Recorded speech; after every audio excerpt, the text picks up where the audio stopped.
পরিষ্কার হবে। সেই জন্য দেখো সব ডলগুলোকে নামিয়ে দিয়েছি এখানে। আর এরা কালকে সবাই স্নান করবে। এরা অনেকদিন ধরে সেম হেয়ার স্টাইল করে আছে। একে অন্য হেয়ার স্টাইল করবো, এর অন্য হেয়ার স্টাইল করবো, অনেকদিন ধরে, এই 1 বছর ধরে মনে হয় এরা এভাবেই আছে। আর এই জামা প্যান্টটা, এটা হচ্ছে গদর জামার ডল পরে আছে, তাহলে ভাবো। আর এই ডলটা হচ্ছে টম বয়, সেই জন্য ছেলেদের জামা পরতে বেশি ভালোবাসে। আর এই যে আরো অনেক ডল আছে, দেখাচ্ছি। তারপরে এর আবার একটা টুপিও আছে, এর সাথে একটা ব্রেসলেট আর একটা ব্যাগ ছিল, যেটা আমি হারিয়ে ফেলেছি। এই যে এই ডলটা আমাকে আমার মুনিয়া দিয়েছিল আমার বার্থডেতে। তারপরে এই যে এই ডলটা আমার খুব ভালো লাগে। আর এটা মনে হয় আমার মাম্মা মেলা থেকে কিনে এনে দিয়েছিল। এই ডলটা খুব ভালো লাগে, ডলটা আমার।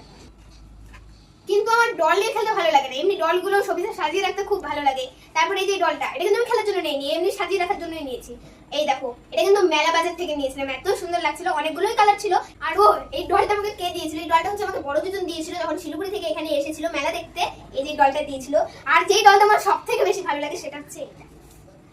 আমার একটা বুনু হয়, টমবয় বুনু। আর এটাও হচ্ছে আমার মা দিয়েছিল আমার বার্থডের দিন। আমাকে বেশিরভাগ সবাই বার্থডেতেই ডলই গিফট করেছিল।